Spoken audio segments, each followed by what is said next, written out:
et bienvenue dans la chaîne Mathématiques Sciences. Aujourd'hui je vais présenter et expliquer une nouvelle vidéo.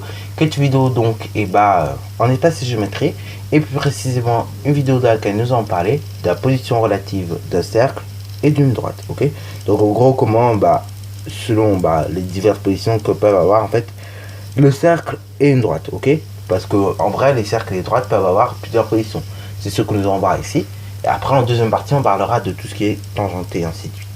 Donc c'est parti mon kiki. Donc on va parler de la position relative d'abord entre un cercle et une droite. Donc entre un cercle et une droite, il peut y avoir trois sortes de positions. Soit votre cercle et votre droite sont séquents. Dans ce cas-là, il y a ce qu'on appelle un point d'intersection. Ok. Et donc la distance OH que vous voyez est inférieure à R. Ok. Voilà.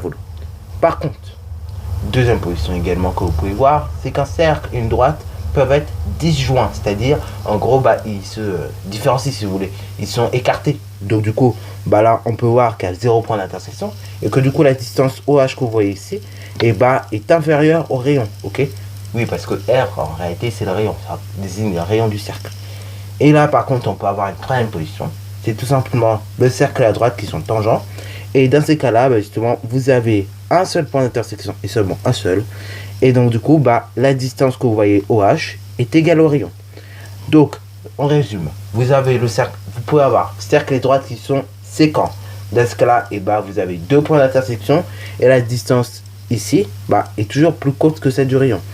Par contre, quand le cercle et la droite sont disjoints, la distance entre la droite et tout simplement le cercle est tout simplement inférieure au rayon. Et après, pour terminer,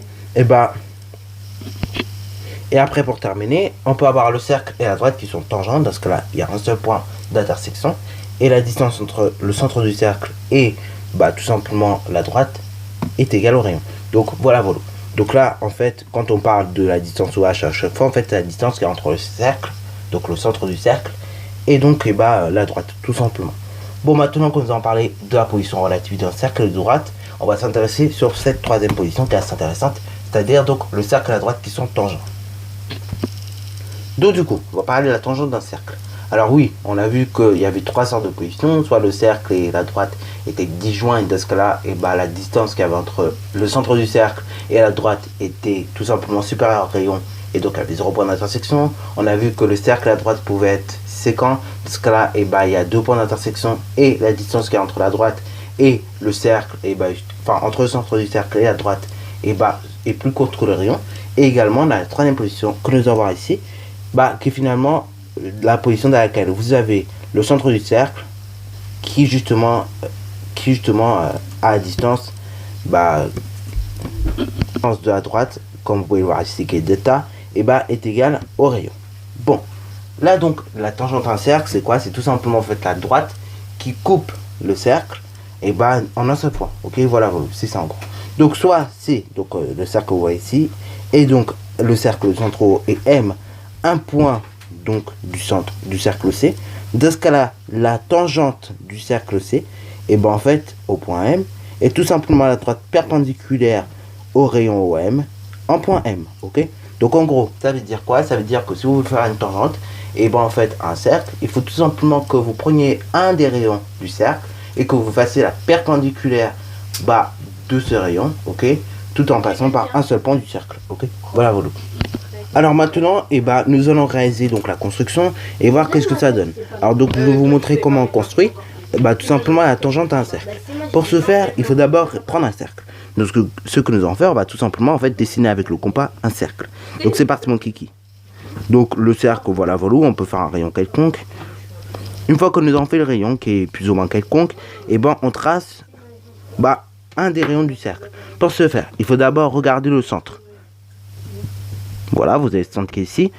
Vous prenez un des points du cercle, donc par exemple ce point-là, qu'on va nommer M.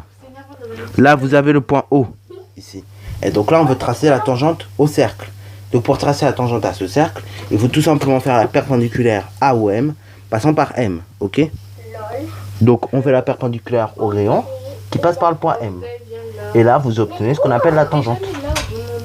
Donc là, ce qu'on fait, on trace une partie de la perpendiculaire à l'équerre, et après, on continue le reste au crayon à papier, ok? Donc avec la règle. Une fois que c'est fait, et bah vous obtenez ce qu'on appelle une tangente. Voilà. Donc là on a la tangente que l'on peut nommer D. Donc là à droite D, on dit qu'elle est tangente au cercle, donc on pourra la nommer C. Au cercle C, bah, en passant par M. Ok, voilà.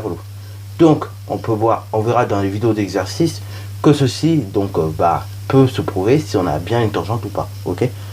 La démonstration est un petit peu plus coriace, mais on peut voir que c'est faisable. Ok. Alors c'est vrai qu'elle est coriace quand on n'a pas vu ce qu'on appelle la réciproque du théorème de Pythagore. Mais après, quand on a vu la réciproque du théorème de Pythagore, on s'aperçoit que c'est quand même assez formalisme. Ok, enfin, c'est d'une formalité incroyable. C'est-à-dire c'est assez simple quoi. Voilà, sur ce, la vidéo est terminée. Donc comme d'habitude, si tu as bien aimé, comme tu peux la liker, commenter et bonne reste à toi en mathématiques et en sciences.